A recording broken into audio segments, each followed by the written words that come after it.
Hi, my name is Sarita. And my name is Rena. We are both past patients with Mexico Bariatric Center, and we are here to break the stigma of having weight loss surgery in Tijuana, Mexico.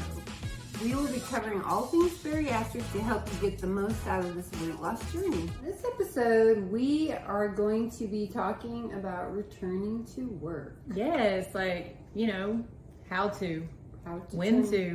What to do. What to do. Restrictions. Yes, restrictions. Goals. Right. Mm-hmm. So, Sarita, when can a person return to work? So, they recommend waiting at least 2 weeks. Mm-hmm. Personally, I waited 2 weeks because I wanted to get through the clear liquids and thick liquids. Yes. And that was my reasoning for waiting at least 2 weeks. Plus, I had a desk job, so. Right. Yeah. So before we return to work, one of the most important things about when is the goals. Right. Like the goals that you're meeting. And so if you kind of have to go back to work because you're not in a place where you can take off extended time, right. There's just some guidelines, some kind of goals that you need to make sure that you're hitting to be your best you. Right. And functional at work. Yes. So one of the most important things is to make sure that you're following those post-op guidelines. Yes, and stay hydrated. Yes, very important. And especially right here, make sure you're choosing sugar-free drinks. Sugar-free hydration. Because sugar equals carbs equals fat. Yes, it does. And so it's also important to make sure that you're getting proper rest. Right. So proper rest, what does proper rest look like exactly? Well, I mean, at least 7 to 8 hours of sleep a night. Okay. Just for me. Relaxation when you're not working right, too, right? Right. And, don't overdo it. If you've already gone back to work, don't come home and, overdo it. Just clean the house. And right. Rest. Take out the garbage. And get your sleep. If you can delegate your jobs to someone else at home, like your spouse or kids, do that. Or a friend. Or a friend if you don't have a spouse or children. Right. And then, so we see a lot of people and places say don't drive after surgery. Right. And if you're going to go to work, for a lot of us, that means getting in our car and driving somewhere. That's true. Now, if you work from home, hey, well, great. That's a new norm. A lot of people work remote, so that's amazing if you can work at home and recover at home. Yeah, so for driving, if you do need to drive, just make sure you're not taking any sedatives or pain medicines. Right.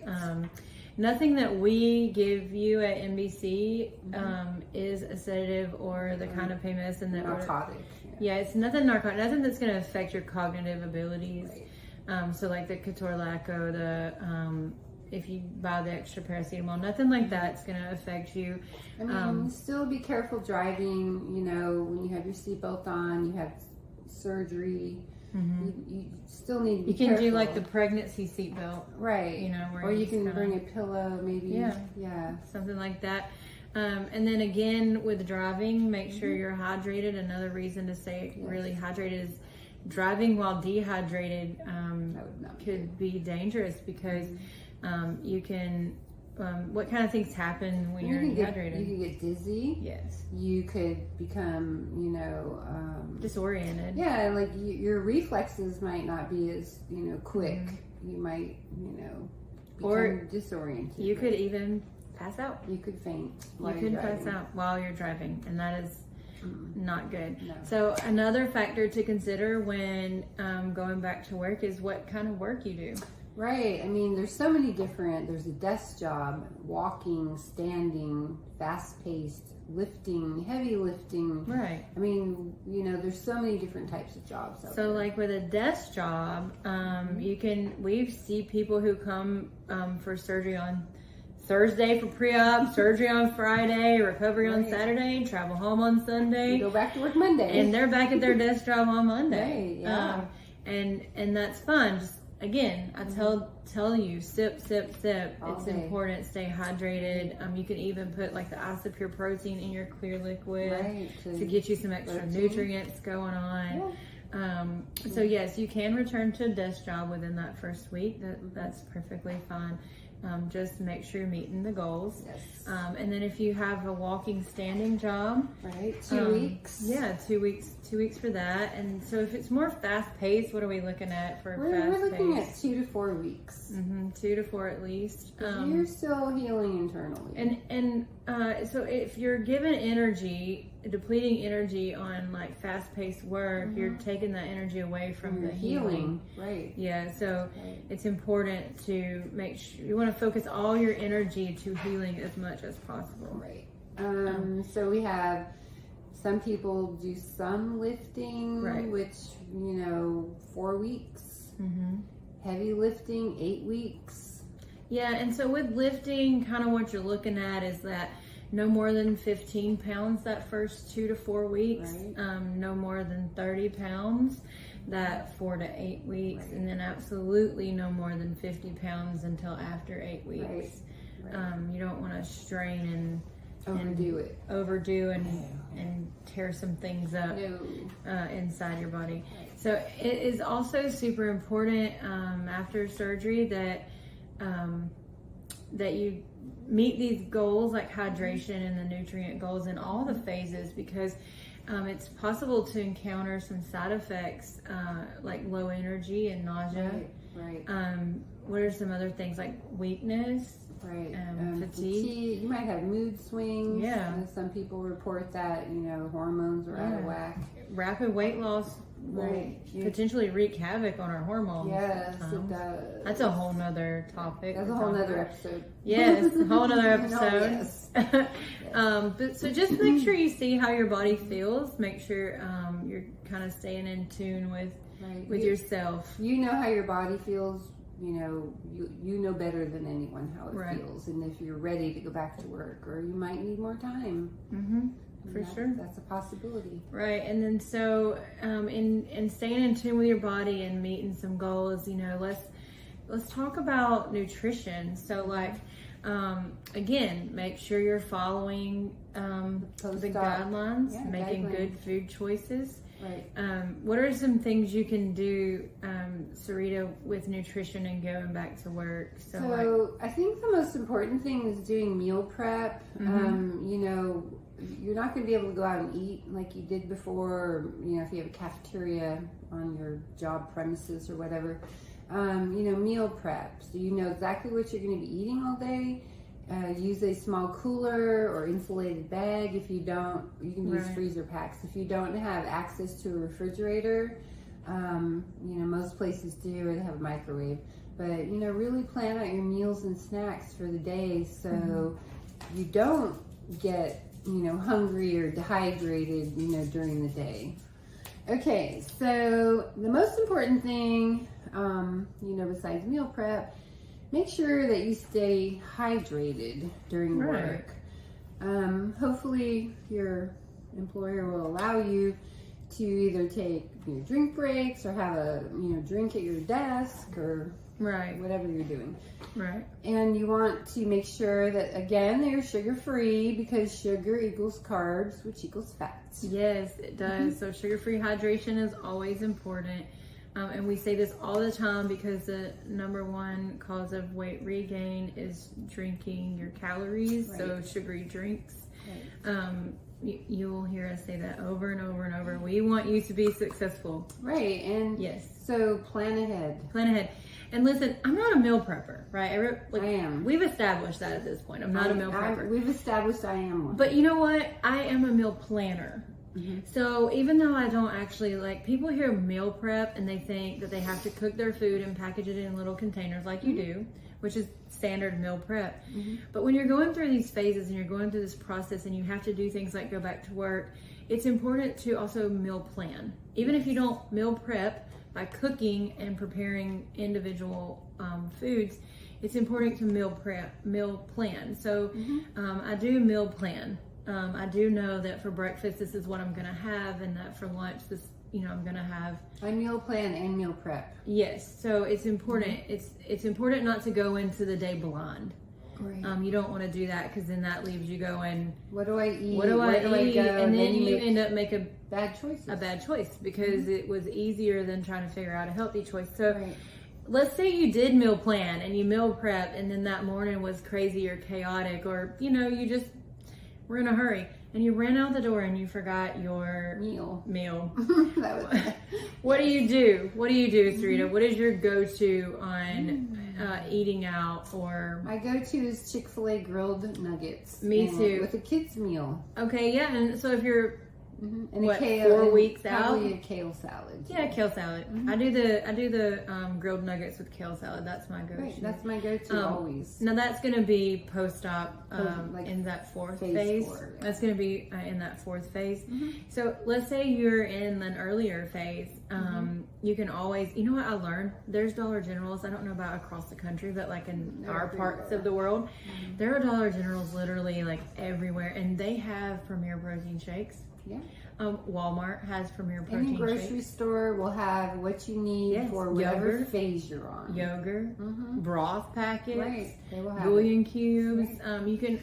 People say, "Well, I made a bad food choice because I was unprepared." Well, McDonald's was next door to Kroger. Right. You chose McDonald's over Kroger, Yes, so you it's did. always an option just running the grocery store. Yeah. And then They have self-checkout. You don't they even have do. to- You can just do self-checkout. So grocery store is a great option for any phase, regardless of what phase you're in. You can get meat and cheese rolls over in the deli section. Cottage cheese, yogurt. Yes. You know, you can get broth. You can get a protein shake. There's so many choices. And so many of these things come in individual servings. Right, because I've noticed that a lot of them come in single servings. They do. Yeah. So you're not wasting. And besides, if you spend $3 or even $5 on a gigantic tub of cottage cheese, well, that was better. Even if you had to throw that cottage cheese out because you could only eat a spoonful, you're going to spend $5 on that bad choice at that fast food restaurant too. You probably spend more than that. Yeah, You probably spend $10. You're not wrong about that. So then, you know, some other options that you can do if you're on the go. It depends, of course, on the phase. You have to match your phase up to kind of what we're suggesting here. But you can always go for a burger, no bun. If you're going to do that, select a restaurant that does like never frozen food. So like a Five Guys, Wendy's has fresh, never frozen. Always can order a burger, no bun, or even like an app, you know, like a sit down restaurant. They all have burgers for the most part. An appetizer or kids meal. Yeah, we can share appetizers, right? We have shared appetizers. We have, and still had leftovers. And had leftovers, yes. I think we might do that later. Yeah, we might. Yeah, let's do it. I'm Yeah, hungry. I am. Anyway, so, or is it head hunger? No throat hunger. Oh, I'm really hungry. I'm really hungry right now. Okay, well let's talk about some more things that you could find. Wings, especially if they're baked. So like pizza restaurants usually bake their wings. They run them through the pizza, the pizza things, the oven. You can always elect for things like Waffle House, and I don't mean waffles, No. but eggs. Omelet. Eggs, omelets. They have grilled chicken there as well. And you can watch them cook your food. You can watch them cook Make your sure food. that they're cooking it healthy. Yeah, Subway is always an option as well. You can do protein bowls there. Basically, it's a sandwich in a bowl or a sandwich on a bowl of lettuce. Moe's is similar to Subway, but Mexican food. And then anywhere that serves grilled chicken or grilled tenders even. Lots of places are doing that these days with things like bariatric and keto being keto, so popular. Taco Bell. A bowl of beans. Yummy. I love bowl of beans. Yeah, and it's very small. Yes. So, you know, it's the perfect size. And you can do that on phase 3. 3? Yeah, 3. Yeah, you can do a bowl of beans in phase 3. Absolutely. Yes. And again, stop by the grocery store. You can. There's so many options. You can do applesauces. Applesauce is not one that you have to throw away. Right. Sugar-free pudding. Yeah, that's something you can just keep in your car. You can do Laughing Cow cheese, string cheese. Some of the things that don't have to be refrigerated, you just keep them at your desk. Right. That's true. It's just there's always options. There's stuff out there. Again, I'll reiterate, protein shake. If all else fails, grab a protein shake. They have them at convenience stores. Right, and you don't even have to keep those in the refrigerator. You don't. You can drink those at room temperature Yes. if you are desperate. Or you can just get a cup of ice. And pour it over ice. I've done that. If I didn't want it at room temperature, I would pour it over a cup of ice. Right. So it's not, there are options out there. Yes. For sure. Lots of options. I worked on the road. I worked driving out in the city, and so there was a lot of times that I went off and left my food, and I would find myself at the grocery store buying yogurt or meat and cheese or any of the things that we just mentioned, or some of my personal go-tos. Yeah. I worked in an office and had a place to put my food and heat it up. So again, meal plan, meal prep worked really well for me. I had a desk with snacks, you know, good snacks that I could have. Yeah, I did that. Just I did in like the case. little cheese whips. They're like little cheese chips. You know Yes, what I'm I've talking had about? those. Yeah, I love those. I love those. So I kept those at my desk. I would do things that I would do for lunch. Would be like the turkey and cheese rolls, and maybe I didn't like pickles post op, but I tried to do pickles with my turkey cheese roll. But I like pickles. I used to love them, but my taste buds changed, so I couldn't do it anymore. So what I started doing instead was either like a couple olives or some hummus and celery. Yes, I like hummus. Yeah, so they're all And options. they do sell them in individual servings. They do. So, you know, they meal prepped for you. They are meal prep for you. They're meal prepped All you for have to do is chop some celery. Right. And actually, they have that They do. meal prepped as well. They do. I like mine really small though, like finger size. Yeah. I think I used to keep the chicken salad in my desk as an emergency backup. Like the little cans with the crackers, but I wouldn't eat the crackers. I would just eat the chicken. And that was always my go-to emergency backup. You know something else that I kept at my desk, and you can do this in some of the earlier phases too, is the little soups, like little pre-made. You just pop the top, warm it up. Oh, yeah. So I think I had some of those too. Yeah. I had so much stuff in my desk. Yeah, I did too. Yeah. One of my file cabinet drawers was a food drawer. Oh, yeah. It was full of healthy snacks. Right, healthy stuff. Or things that I can make meals out of. Right. So going back to work and sticking to your nutrition, it is possible. It is very possible. It's very, very doable. And if you have to go out to lunch with clients or coworkers, I mean, look at the menu ahead of time and go online and, you know, figure out what you can eat and order that. I mean, it's really easy to do that. I've helped patients do that before.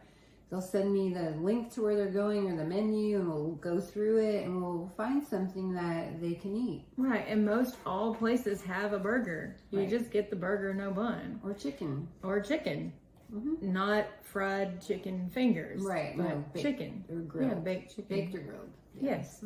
It's the stuff is out there. Sometimes you have to get creative and think out of the box. It takes a little bit of work, but you can do it. Yeah, it's totally doable. Right. So another thing that is associated with going back to work is paperwork. Right. Actually, that's also taking off work. Right. Sometimes you may need things like FMLA. Right.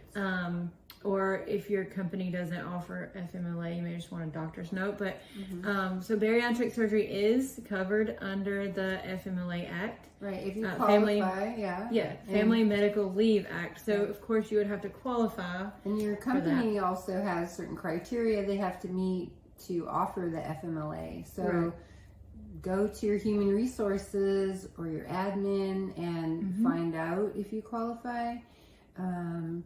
And you get that paperwork from them. So you just need to ask like your HR, whoever handles that at your company, if you qualify for FMLA. You tell them that you need paperwork. Right. They'll give it to you, and then you email that to our admin Kathy.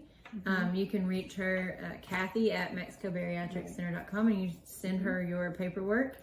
She's really fast. Yes. Like, I'm super impressed with how fast Kathy processes things. Right.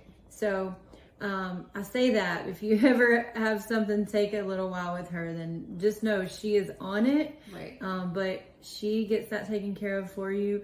and she sends it back to you. And if if you're someone who just wants like that week off, that's okay. Just tell Kathy, hey, I just need a week off. If you need like 8 weeks off, just tell Kathy, hey, I want to take the full time that is allowed off, which I believe is 8 weeks. Yeah. But listen, this is what you don't do. You don't do this after, or you don't do this at the hospital. Do not bring your paperwork to the hospital in Mexico, Tijuana, because they are not going to be able to fill that paperwork. No, there's nobody there that can fill that paperwork out for you. Kathy is your paperwork person. Right.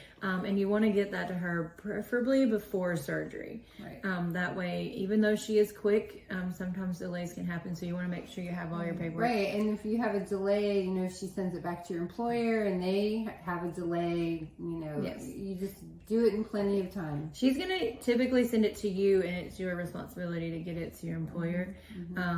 But sometimes a lot of employers require it before too. So just make sure you're getting that done, taken care of before it is something that NBC is able to do for you.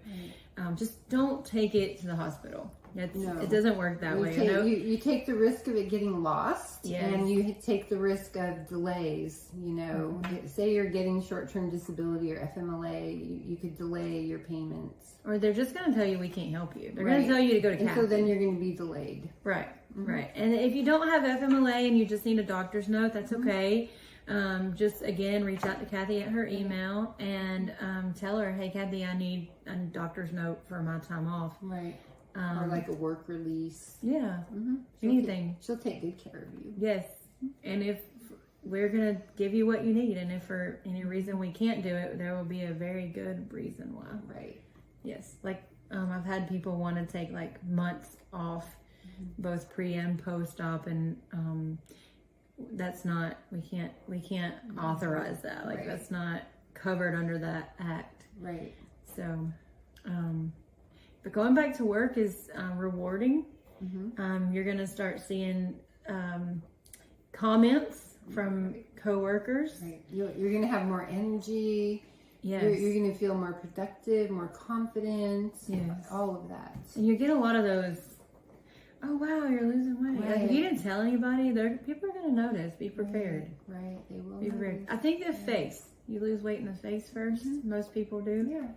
Yeah. When you went back to work, did you get those questions about weight loss? I did, and actually, I didn't tell anyone I was having it. Right. I kept it. I was very private, and I really just said, I'm just changing my eating habits and lifestyle, and making a change for my health, and I left it at that. That was like my go-to. When people ask me, oh wow, you're losing weight, what are you doing to lose weight? My go-to is small portions. It's not a lot. More protein. Yeah, more protein. That's true, because you are eating more protein. I am eating more protein. And you are eating less. I am eating less. And then, I also started to exercise, so that was another thing. Yeah. Yeah. So. Yeah.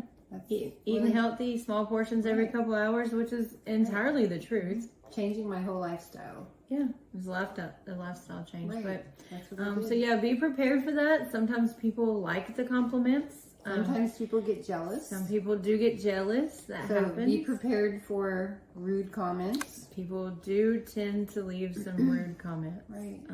Because I guess it's jealousy. It is. It is jealousy. And I've actually lost some friends over my journey. But I'm okay with that. I'm okay with that. It happens. Well, we wish them the best. Right. That's all you can do. Right. And move along. Yep. Yeah. So I really, I guess I've had a lot of strange comments myself, but at this point I'm kind of like, well, if you don't know that I've had surgery, you're just oblivious to the fact that surgery exists. So I embrace it, and now I'm sharing my journey with everybody. Yes, I will share my journey with strangers now. Yeah, me too. We actually have been somewhere together and shared it with a server who was actually interested in having weight loss surgery, and we told her about Mexico Bariatric Center. And our journey. So that was, you just never know who you'll meet and whose life you can change. We should go see that young lady right now. We should. Yes. So that's all. That's it for this if you're episode. ready to go back to work, just make sure you're meeting these guidelines and stay hydrated. Right. Stay hydrated. Stay hydrated. Bye. See you next time. See you next time. If you have any questions or want to share your bariatric weight loss journey, you can call or text us at 480-999-4826 or send an email to podcast@mexicobariatriccenter.com. You can also follow Mexico Bariatric Center on Facebook, Instagram, and Twitter. Keep in mind, these are the opinions of the host. The views represented do not reflect or define the values of Mexico Bariatric Center. This podcast is sponsored by Emerge Bariatrics and Mexico Bariatric Center. Please visit mexicobariatriccenter.com for more information.